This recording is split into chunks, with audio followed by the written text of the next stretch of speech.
going on, guys? Smooth Racing here, back with a brand new video, and today we've got a Marussia tribute, points at last video. We'll be talking about the Marussia F1 team and a tribute to them and looking how all that hard work has progressed into this points finish that we've just seen at the latest Grand Prix in Monaco, the 2014 Monaco Grand Prix, where of course Marussia scored 2 points to finally get them off the mark in 2014 and indeed score their first points of their existence.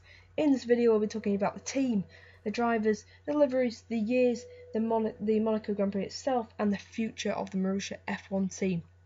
So where did this team start then? Well, it started as Virgin Racing all the way back in 2010 with the Cosworth engine, and they employed Timo Glock and Lucas Di Grassi. This was their first year, along with HRT and Caterham. With teams such as Toyota leaving in 2009, F1 needed new teams, and Marussia provided the perfect answer as they came into the sport. But sadly in Bahrain and Australia it was a double retirement for both Glock and Di Grassi. But then Di Grassi did manage to get Virgin Racing's first ever finish in Formula 1 in Malaysia. And just to not confuse you guys, but Virgin Racing and Marussia are the same team. They only changed the name, but they pretty much had all the same personnel and pretty much the same team, so I'm going to definitely be classing them as the same team. So that's why I'm starting out as 2010. Anyway, the best finish was Di Grassi's first ever finish in Malaysia, in a very wet Malaysia, I believe, in 2010. I think Vettel won that race. Di Grassi got 14th, and then Timo Glock's best finish was 14th in Japan, but unfortunately that was bettered by both Caterham and HRT, as they finished in 10th and 11th, while Virgin Racing were plumb last in 12th and definitely looking for an improvement in 2011.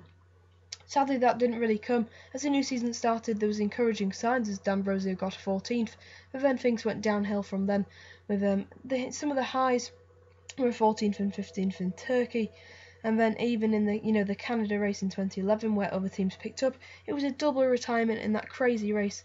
Sorry, if it was 14th and 15th actually. Sorry, 14th and 15th for Glock and D'Ambrosio in that crazy race in Canada, where they really should have capitalised on other mistakes in that crazy wet race with Button won. They should have really capitalised on mistakes and got points then, but sadly they couldn't do that, and that really put them on the back foot as other teams, Caterham and HRT, made their move at other races to get ahead of Virgin Racing then, and they were in 10th and 11th, and once again Virgin Racing were plumb last in 12th. Things though did look up in 2012 as they started the season very strongly with a pair of 14th and 15th finishes in Australia for Timo Glock and the new driver Charles Peake, who had been employed, the rookie who really did start to impress and really did match up to Timo Glock, who had entered his third year with the team, definitely becoming an established member.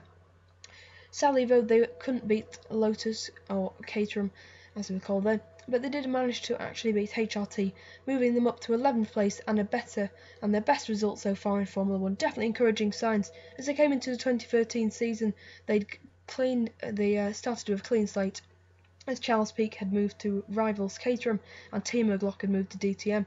Marussia then employed Jules Bianchi and Max Chilton to lead the way. Max Chilton did an amazing job to finish every race. Jules Bianchi finished 16 of the 19 races, but did an amazing job to bring home Marussia's best finish of their existence with a 13th in Malaysia, enough to get them 10th place in the Constructors and crucially ahead of their closest rivals Caterham. Now we move on to 2014 then, and with the promise of Ferrari engines, Marussia definitely did look on the up with a 13th place finish for Max Chilton in Australia and also in China, and then a strong, absolutely amazing Monaco Grand Prix in 2014. So Jules Bianchi score points for the Marussia F1 team, which have failed to score points in all of their 5 years of existence, but it's such a great sight to see Marussia finally score points and the celebrations were rife, considering a team that was so poor they only managed to afford KERS for the 2013 season and beyond, and they missed out on KERS for I think 2 or 3 years, and that was the first time they've ever had it, so it was a great achievement for Marussia on such a low budget, about half of their rivals Caterham, to actually manage to score points. And the race itself then, let's talk about that.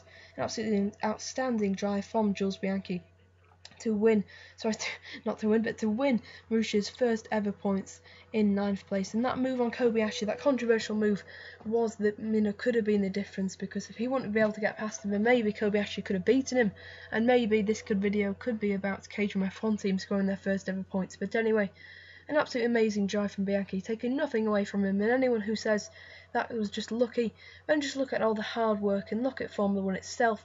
because it's not all about pure pace. It can involve a bit of a luck sometimes, and I couldn't think of a team more deserving to score points for Marussia F1 team.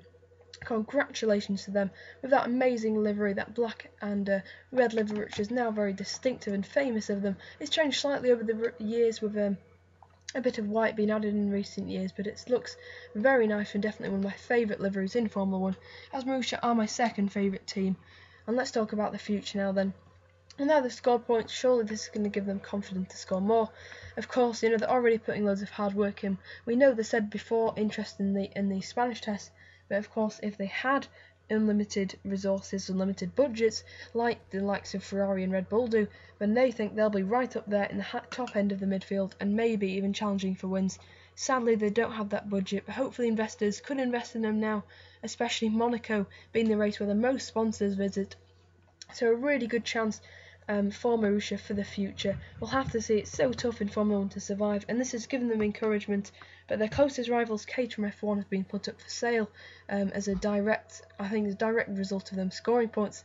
And Caterham definitely feeling that they've been defeated once and for all, and now they've got to really, find a new path to try and beat them. And to try and better that 9th place, which I don't think Marussia or Caterham are going to better now. I think Marussia are going to find it really hard to score points for the rest of the season unless we have another race like this. Canada could produce quite a good race where they could score points, and maybe Singapore, they're the sort of ones I'm picking out, and maybe Abu Dhabi if they can get, say, a 10th place. That will double their money back up to 2, and then it'll double their points tally up to 4. And as for beating Sauber and Caterham, they need to beat Caterham. I think Sauber could be very hard to beat, because I think if they just get a few upgrades, maybe even in the last race, when they could just wipe out Marussia's advantage pretty easily. So I expect 10th place finish from Marussia in 2014. As for future years, it's going to be so tough, and realistically, they are going to be backmarkers, I think, for maybe a few more years. But maybe encouraging signs for them, and let's hope we'll see them scoring many points in the future, and hopefully all the best of luck to them in this new period of Formula 1. Hopefully it will treat Marussia very well. But anyway, I've been Smooth Racing, and you can leave your thoughts on the Marussia F1 team finally scoring points in the 2014 Monaco Grand Prix down in the comments. I hope you've enjoyed this video. Please like, share and subscribe for more weekly F1 and motorsport content. But I've been Smooth Racing, and I'll see you guys next time. Goodbye.